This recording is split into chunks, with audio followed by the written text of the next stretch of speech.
السلام علیکم ورحمۃ اللہ وبرکاتہ۔ الحمدللہ رب العالمین والعاقبۃ للمتقین والصلاة والسلام علی سید الانبیاء واشرف المرسلین وعلی آلہ الطیبین الطاہرین واصحابہ الاکرمین ومن تبعہم بإحسان الی یوم الدین، اما بعد فاعوذ باللہ من الشیطان الرجیم، بسم اللہ الرحمن الرحیم۔ الا ان اولیاء اللہ لا خوف علیہم ولا هم يحزنون الذین آمنوا وكانوا يتقون، صدق اللہ العظیم۔ قال اللہ تبارک و تعالی فی شان حبیبہ تعظیما و تکریما، ان اللہ وملائکتہ یصلون علی النبی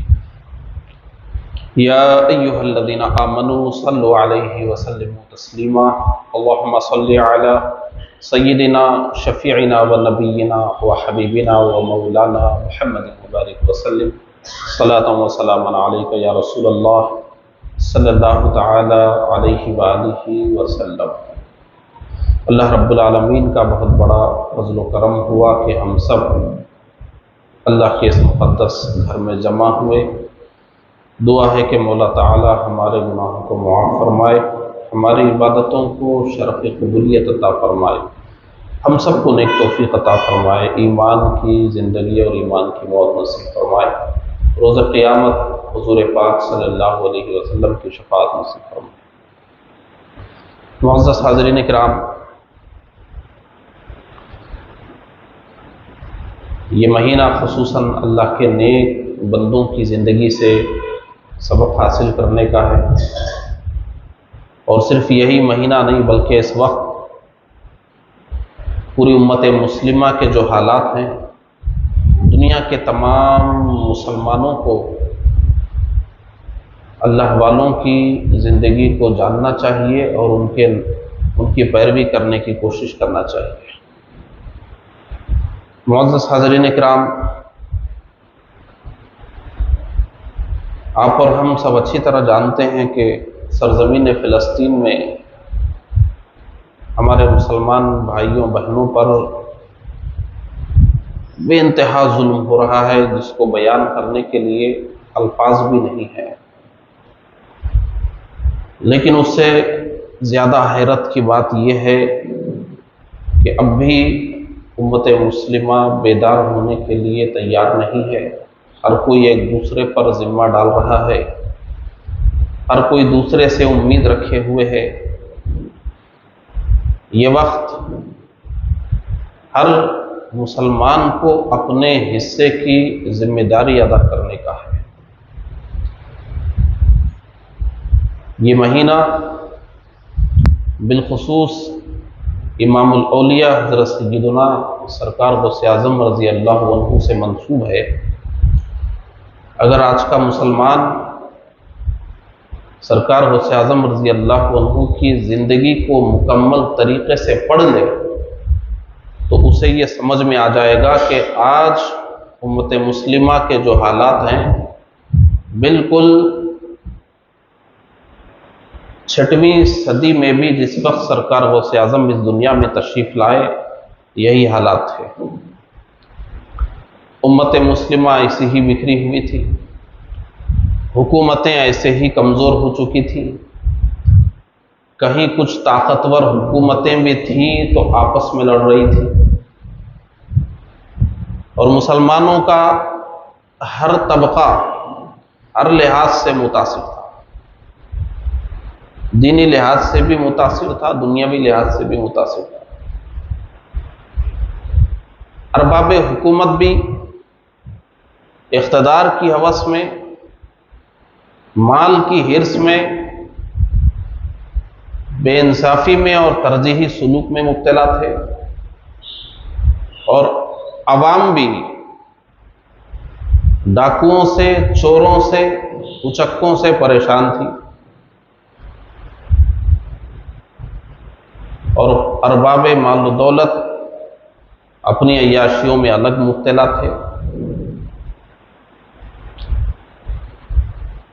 اور اتفاق دیکھیے کہ اس زمانے میں زلزلے بھی کثرت سے آئے، بہت سے علاقوں میں قحط سالی بھی رہی، اور کہیں کہیں پر سیلاب بھی بہت آتا تھا۔ اور یہ زلزلوں کی وجہ سے، قحط سالیوں کی وجہ سے، سیلابوں کی وجہ سے عام زندگیاں بھی بہت متاثر تھیں۔ اور اس وقت جیسے آج پوری امت مسلمہ یہودیت سے پریشان ہے، اس وقت پوری امت مسلمہ عیسائیت سے پریشان تھی۔ اس وقت بھی مسجد اقصی مسلمانوں کے پاس نہیں تھی، عیسائیوں کے پاس تھی۔ وہ تو بعد میں سرکار غوث اعظم رضی اللہ عنہ نے اور اس زمانے کے دیگر بزرگوں نے جو وسیع خدمات انجام دی ہیں، جس کے نتیجے میں ایسی نسل تیار ہوئی جس نے بعد میں صلاح الدین ایوبی علیہ رحمت و رضوان کے جھنڈے تلے عیسائیوں سے زبردست مار کے لڑے اور مسجد اقصی کو حاصل کیا، وہ بعد میں ہوا، لیکن اس وقت مسجد اقصی عیسائیوں کے پاس ہی تھی۔ عیسائی دنیا اپنے عقائد کے اختلافات کو بھلا کر، جو بھی ان میں فرقے پائے جاتے تھے، آپس میں جو فرقے لڑ رہے تھے، انہوں نے اپنی آپسی لڑائیوں کو مٹا کر ایک متحدہ محاذ صرف اس لیے قائم کیا تھا کہ امت مسلمہ پر فیصلہ کن چڑھائی کر دی جائے اور مسلمانوں کی اینٹ سے اینٹ بجا دی جائے۔ مسلمانوں کے خلاف جو عیسائیوں کی فوجیں کھڑی ہو رہی تھی، وہ 50,000 یا 1,00,000 کی نہیں، ایک وقت میں 4,4 5,5 لاکھ کا لشکر مسلمانوں کے خلاف تیار ہو رہا تھا۔ عباسی حکومت بھی کمزور ہو گئی تھی، غزنوی حکومت بھی کمزور ہو گئی تھی، سلجوقیوں کا بھی عجب حال تھا، ترکیوں کا بھی عجب حال تھا۔ پوری امت مسلمہ ایسے حالات سے گزر رہی تھی جیسے حالات سے آج گزر رہی ہے۔ لیکن ہم سب کو یہ دیکھنا ہوگا کہ اس وقت 6ویں صدی کے اندر، ادھر 6ویں صدی اور 7ویں صدی میں مسلمانوں کے حالات کیسے صحیح ہوئے، امت مسلمہ پھر دوبارہ کھڑے ہونے میں کیسے کامیاب ہو گئی۔ عیسائی دنیا جن کی تعداد اس زمانے میں فوجیوں کی تعداد لاکھوں میں تھی، اس زمانے میں آج کے یہودی تو مٹھی بھر ہیں، اس زمانے میں ایک بہت بڑی طاقت تھی عیسائیوں کی۔ اس زمانے کے مقابل میں آج کا دشمن بہرحال ان سے کمزور ہی ہوگا۔ کیسے امت مسلمہ دوبارہ بیدار ہو گئی؟ صرف اس لیے نہیں امت مسلمہ کامیاب ہوئی کہ اس وقت مسلمانوں نے جم کر جنگ کی، فوجی تربیت لی، میدان میں لڑنے کا ہنر سیکھا، صرف اس بنیاد پر نہیں،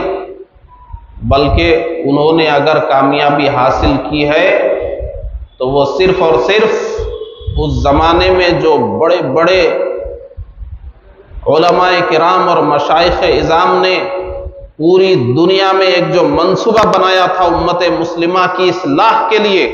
جس میں دنیا کا ہر مسلمان شامل تھا، ہر مسلمان نے اپنے طور پر جو کچھ ضرورت تھی وہ کیا، تب جا کر 100-150 سال کے بعد امت مسلمہ کو کامیاب ملی اور پرانے حالات ان کو نصیب ہوئے۔ اس وقت عوام نے یہ کہہ کر چھٹی نہیں لے لی کہ یہ تو ارباب حکومت کا کام ہے، ارباب حکومت نے یہ کہہ کر چھٹی نہیں لی کہ عوام ساتھ نہیں دیتی ہے، علماء کرام نے یہ نہیں کہا کہ منتظمین ساتھ نہیں دیتے ہیں، منتظمین نے یہ نہیں کہا کہ علماء اور مشائخ آگے نہیں بڑھ رہے ہیں، سیاسی قائدین نے اپنی مجبوریوں کو نہیں بتایا، خواتین نے تک اپنا رول ادا کیا ہے۔ اس کے بعد جا کر 100 سال کی جد و جہد کے بعد امت مسلمہ کامیاب ہوئی۔ بہت افسوس کی بات ہے کہ آج ہم ربیع الاخر کے مہینے میں سرکار غوث اعظم رضی اللہ عنہ کا بہت تذکرہ کرتے ہیں، لیکن آپ کی زندگی کو چاروں طرف سے مکمل طریقے سے پڑھنے سے ہم آج بھی قاصر ہیں، اور صحیح معنی میں ہم آج تک بھی سرکار غوث اعظم رضی اللہ عنہ کی دینی خدمات سے واقف نہیں۔ ہم اتنا ضرور جانتے ہیں کہ سرکار غوث اعظم رضی اللہ عنہ حضور پاک صلی اللہ علیہ وسلم کی آل اولاد سے ہیں، والد گرامی کی جانب سے امام حسن رضی اللہ عنہ کی آل میں آتے ہیں، والدہ مادجہ کی جانب سے امام حسین رضی اللہ عنہ کی آل میں آتے ہیں، آپ کے نانا دان حضرت عبداللہ صومعی رضی اللہ عنہ خود اس زمانے کے بہت بڑے مشہور زمانہ بزرگ تھے، آپ کی والدہ محترمہ خود ولیہ تھی، آپ خاندانی اعتبار سے چاروں طرف سے اولیاء کرام کے ماحول میں تھے۔ آپ نے 18 سال کی عمر تک جیلان کے علاقے میں ہی اکابر سے اکتساب فیض فرمایا، 18 سال کے بعد بغداد تشریف لائے، بغداد میں پھر 25 سال تک عراق کے جنگلوں میں آپ نے ریاضتیں کی، مجاہدے کیے، مکاشفے کیے، مراقبے کیے، وہاں کے اکابر سے آپ نے فیض حاصل فرمایا، پھر 25 سال کے بعد پھر 35-40 سال جو بھی ہیں آپ کی زندگی کے، اس میں آپ نے بغداد کی سرزمین پر واعظ فرمائے، سلسلہ قادریہ قائم فرمایا، پوری دنیا میں اس کا فروغ ہوا۔ سرکار غوث اعظم رضی اللہ عنہ نے بہت کرامتیں امت کو دکھائی،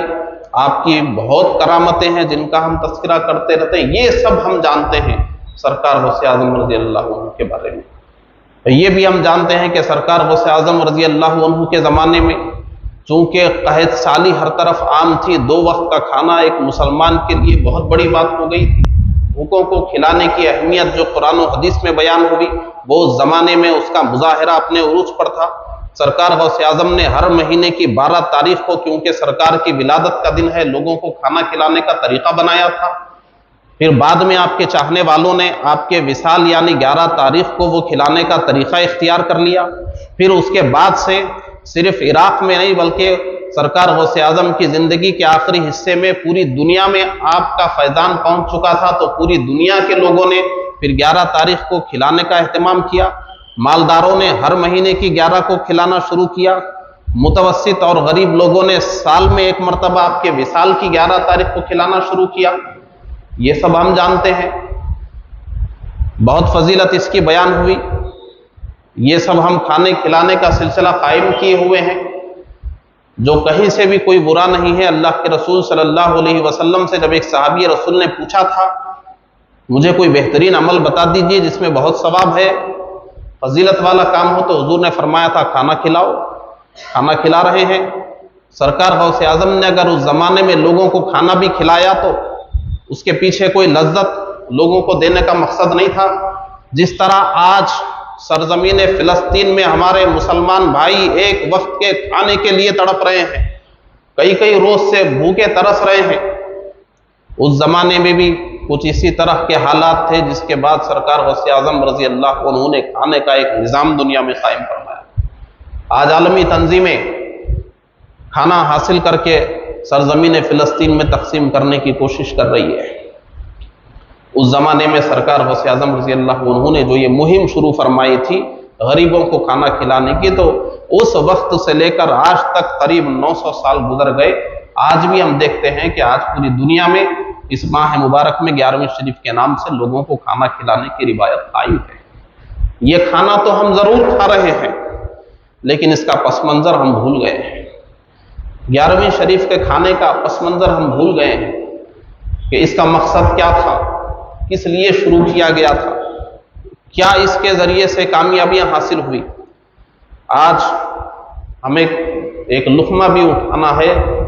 تو یہ سوچتے ہوئے اٹھانا ہے کہ آج اسی روئے زمین پر لاکھوں وہ مسلمان ہیں جن کے سامنے یہ لقمہ نہیں ہے۔ کیا غور و فکر کی تعلیم صرف مسجد میں بیٹھ کر یا ذکر کرتے وقت اللہ نے دی ہے؟ قرآن مجید پڑھیے، اللہ نے فرمایا ہے فَلْيَنْظُرِ الْإِنسَانُ إِلَىٰ طَعَامِهِ أَنَّا صَبَبْنَا الْمَاءَ صَبًّا ثُمَّ شَقَقْنَا الْأَرْضَ شَقًّا فَأَنبَتْنَا فِيهَا حَبًّا وَعِنَبًا وَقَضْبًا وَزَيْتُونًا وَنَخْلًا وَحَدَائِقَ غُلْبًا، کہ جب انسان کے سامنے کھانا آئے تو وہ کھانے کی طرف غور سے دیکھے اور غور و فکر کرے کہ یہ کھانا آیا کہاں سے۔ یہ کھانا آیا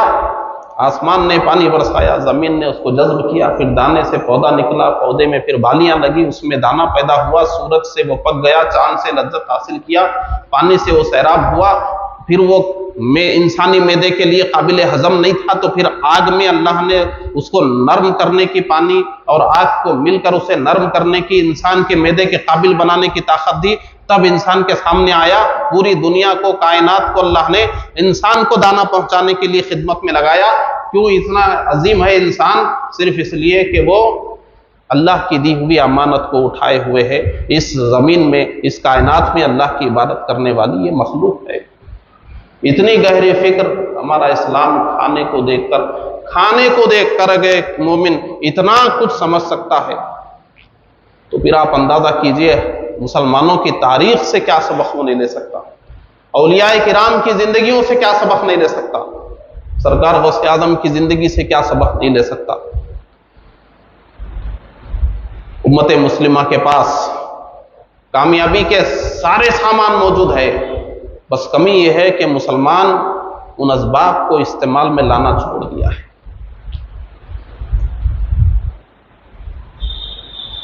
اولیاء کرام جن کی محبتیں ہمارے سینوں میں ہیں، جن کی عظمتیں، جن کی عقیدتیں ہمارے سینوں میں ہیں، آج اگر ہم کامیاب ہو سکتے ہیں تو اولیاء کرام کی پیروی کر کے ہی کامیاب ہو سکتے ہیں۔ کتنی بڑی بشارت اللہ نے قرآن مجید میں دی ہے ان کو، کتنی بڑی بشارت۔ صرف اگر ہم قرآن مجید کی چند آیتوں کا ترجمہ بھی پڑھ لیں کہ سنو، آگاہ ہو جاؤ، بے شک اولیاء اللہ کو کوئی خوف نہیں ہوگا، کسی قسم کا افسوس نہیں ہوگا، کیونکہ وہ لوگ ہیں جو ایمان لائے اور تقوی انہوں نے اختیار کیا۔ معمولی بات ہے ایمان اور تقوی۔ ایمان کا مطلب یہ ہے کہ ساری زندگی انسان ایمان پر قائم رہے، ایک لمحے کے لیے بھی ایمان سے نہ ہٹے۔ یہ اولیاء کرام ساری زندگی ایمان کامل پر قائم رہتے ہیں، زندگی میں کیسے بھی موقع آ جائیں ایک لمحے کے لیے بھی ان کا ایمان متزلزل نہیں ہوتا۔ ہمارا اور آپ کا ایمان کئی جگہ پر کمزور پڑ جاتا ہے، مال دیکھنے کے بعد، حکومت دیکھنے کے بعد، عورت دیکھنے کے بعد، بہت کچھ چیزیں ہیں جو ہمارے ایمان کو کمزور کر کے چھوڑ دیتی ہیں، متزلزل کر کے چھوڑ دیتی ہیں، مگر یہ اولیاء کرام کا ایمان کبھی بھی کمزور نہیں ہوتا تھا۔ اور تقوی ان کا وہ تھا کہ تقوی کے ایسے اعلیٰ درجے پر تھے۔ تقوی کا مطلب کیا ہوتا ہے؟ اتنی فضیلت اولیاء کرام کی کیوں ہے؟ تقوی کا مطلب ہوتا ہے کہ جو بھی اللہ اس کے رسول نے منع کیا ہے اس کو چھوڑ دینا، حرام تو حرام، مکروہ سے بھی بچ جانا۔ بعض لوگ صرف 5 وقت کی نمازیں پڑھ کر، قرآن کی تلاوت کر کے،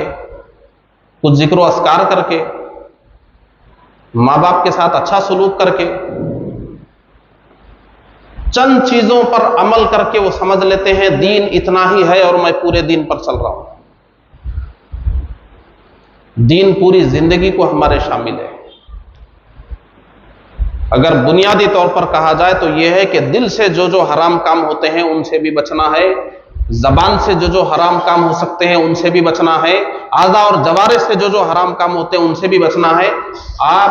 اگر نماز بھی پڑھیں گے، روزہ بھی رکھیں گے، آپ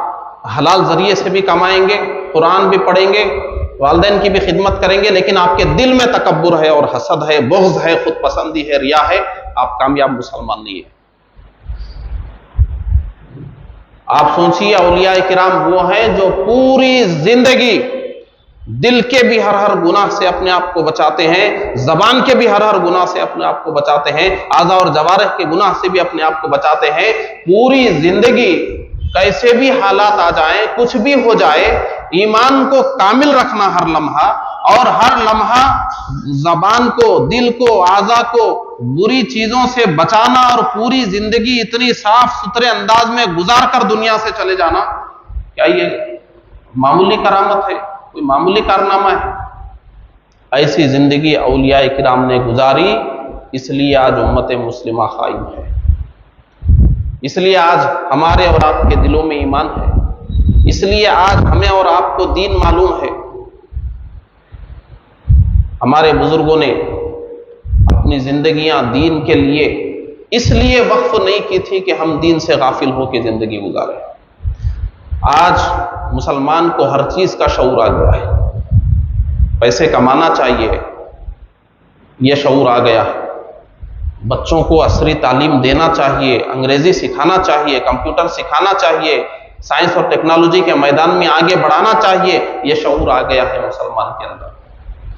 سیاست میں مضبوط ہونا چاہیے، یہ شعور آ گیا ہے مسلمان کے اندر۔ اپنا ذاتی گھر ہونا چاہیے، اپنی ایک ذاتی سواری گاڑی ہونا چاہیے،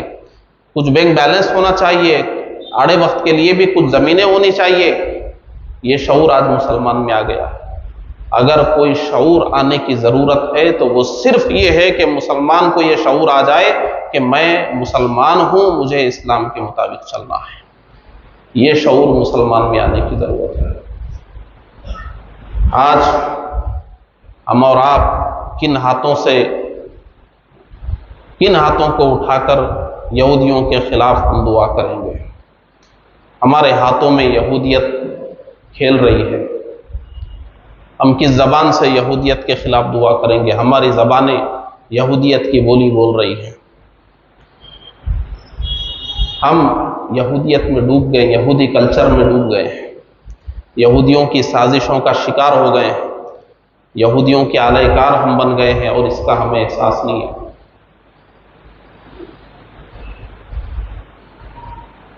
ہم تھوڑی دیر کے لیے بہت اخلاص کے ساتھ، خشوع خضوع کے ساتھ عبادت کرنے کو تیار ہیں، لیکن پوری زندگی میں اسلام کو لے کر چلنے کے لیے ہم تیار نہیں ہیں۔ ہم بچوں کو بہت سمجھا کر ذہن دیتے ہیں کہ بچوں اٹھو،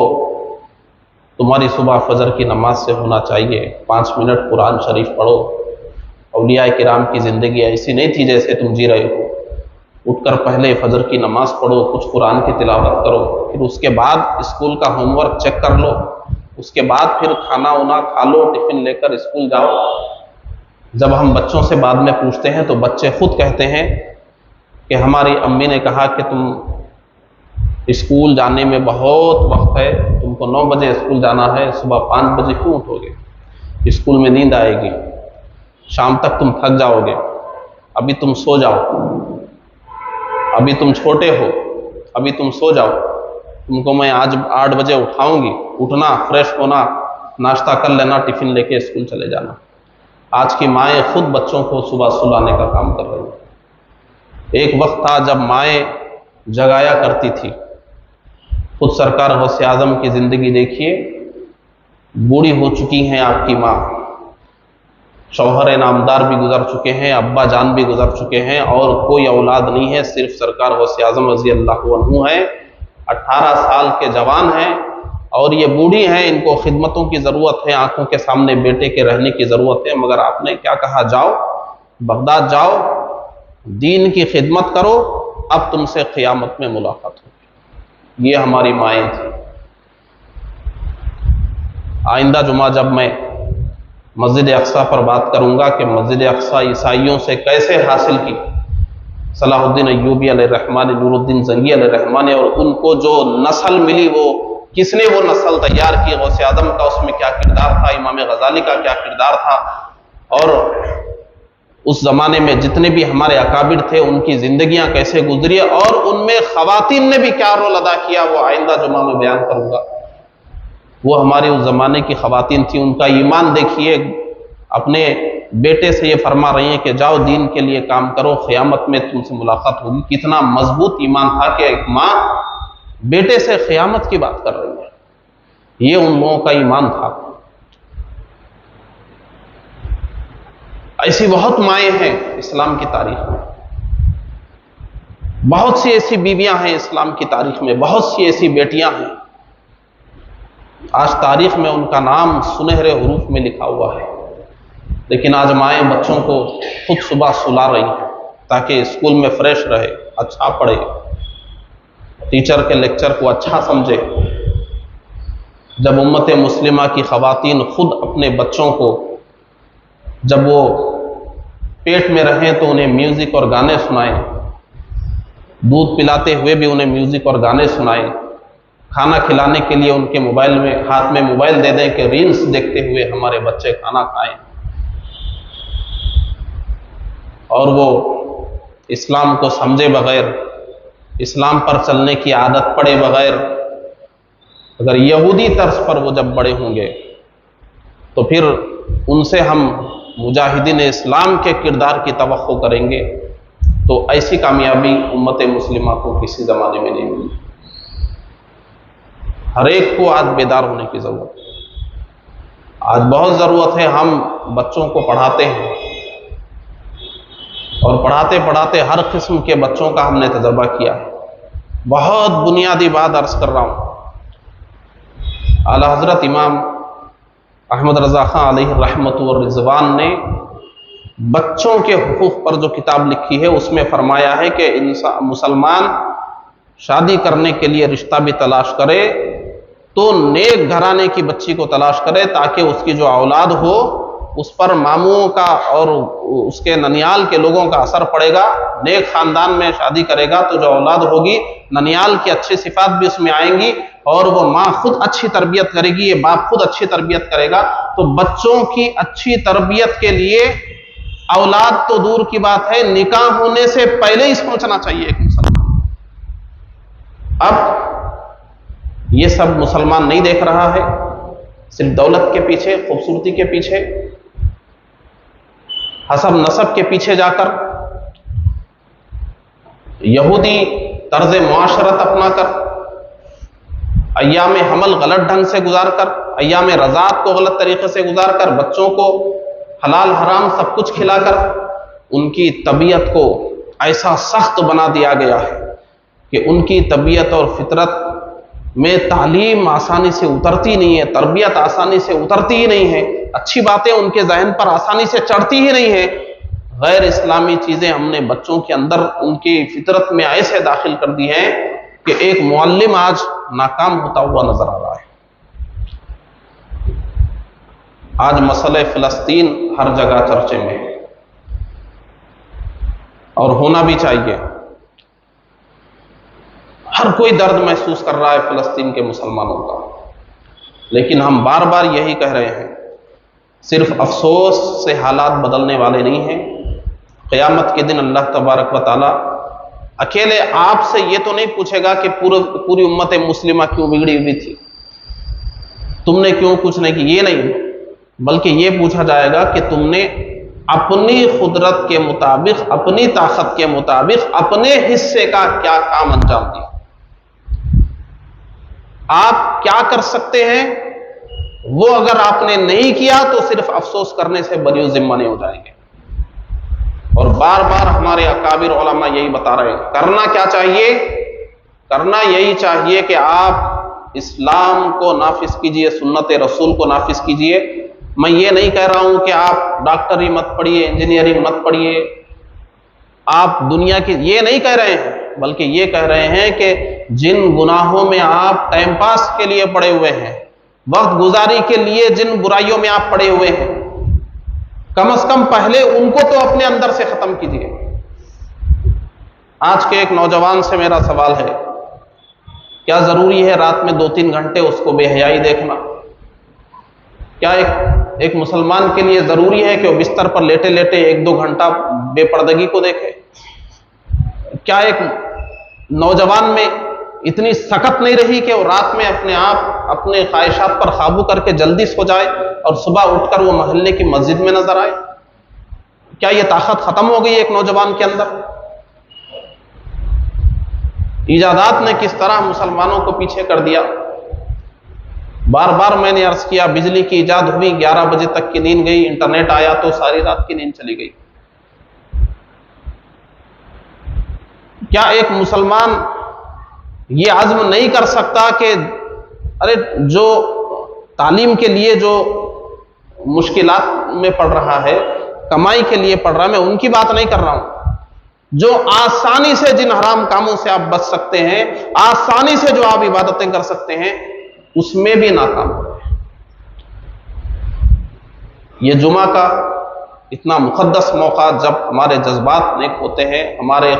شر پر خیر غالب رہتا ہے، ہم دین کے بارے میں سوچتے ہیں، یہ ذہن آپ یہاں سے لے کر جائیے۔ بہرحال یہ دنیا ختم ہونے والی ہے، آپ زندہ رہیں یا آپ کا دشمن آپ کو مار دے، آپ چاہے اپنی موت مرے، چاہے کوئی دشمن اسلام آپ کو مارے، مرنے کے بعد جواب ہم کو ضرور دینا ہے اپنی زندگی کا۔ ہم صرف اس لیے نہیں چھوڑ دیے جائیں گے کہ کسی دشمن اسلام نے ہم کو مار دیا، صرف اس لیے نہیں چھوڑے جائیں گے کہ اسلام کے نام پر کسی نے ہم کو مار دیا۔ ہمیں اپنا بھی کردار قیامت کے دن دکھانا ہوگا کہ ہمارا کردار کیا تھا۔ آج بہت ضرورت ہے ہم کو یہودیت کو نکال کر پھینکنے کی اور اسلام کو نافذ کرنے کی۔ ہم بہت چاہتے ہیں کہ ملکوں میں ہماری حکومتیں ہوں، ہمارے قائدین ہوں، لیکن میں بار بار آپ سے یہی سوال کرتا ہوں، آج بھی کر رہا ہوں، آپ کے گھر کے ایم پی آپ ہی ہیں، آپ کے گھر کے ایم ایل اے آپ ہی ہیں، آپ کے گھر کے وزیر اعظم آپ ہی ہیں، آپ کے بچوں پر، آپ کی بیوی پر، آپ کے گھر کے لوگوں پر آپ ہی کی حکومت ہے، وہاں کیوں آپ اسلام نافذ نہیں کرتے؟ یہ کیوں چاہتے ہیں کہ ملک میں اسلامی حکومت، دنیا میں اسلامی حکومت آئے، اسلام کا غلبہ ہو؟ آپ کا گھر تو آپ کی حکومت کی جگہ ہے، آپ وہاں کے قانون داں ہیں، آپ وہاں کے سب کچھ ہیں۔ اپنے گھر کی چودیواری میں اسلام نافذ کیجئے، اپنے گھر خاندان میں سنت نبوی کو زندہ کیجئے، اس کے بعد کوئی دشمن اسلام آ کر ہمیں مار کاٹ بھی دے گا، کوئی فرق نہیں پڑے گا، ہماری زندگی کامیاب ہوگی، ہم اللہ کی بارگاہ میں جائیں گے تو یہی کہہ سکیں گے کہ زندگی میں بھی اسلام پر قائم تھے، مارے بھی گئے تو اسلام کے لیے مارے گئے۔ یہ ذہن ہم کو لینا ہے اور حقیقی زندگی میں تبدیلی لانے کی کوشش کرنا ہے۔ دعا ہے کہ اللہ تبارک و تعالی سرزمین فلسطین میں مارے جا رہے ہمارے مسلمان بھائیوں کی مغفرت فرمائے، جو زندہ بچ گئے ہیں ان کو جینے کا حوصلہ عطا فرمائے، جو بیمار دوا کے لیے ترس رہے ہیں ان کے لیے دوا کا انتظام فرمائے، جو بھوک اور پیاس میں تڑپ رہے ہیں ان کے لیے دانا پانی کا انتظام فرمائے، اور جو لوگ غموں سے نڈھال ہو کر ڈپریشن کا شکار ہو گئے ان کو ذہنی سکون عطا فرمائے، دلی سکون عطا فرمائے، اور پوری امت مسلمہ کو بیدار فرمائے، اسلام کا جذبہ سب کے اندر پیدا فرمائے، اور سب کو اپنے اپنے حصے کا کردار ادا کرنے کی توفیق عطا فرمائے، اور ہم سب کو اسلام کے مطابق زندگی گزارنے کی اور ایمان پر مرنے کی توفیق نصیب فرمائے۔ وآخر دعوانا الحمد للہ رب العالمین۔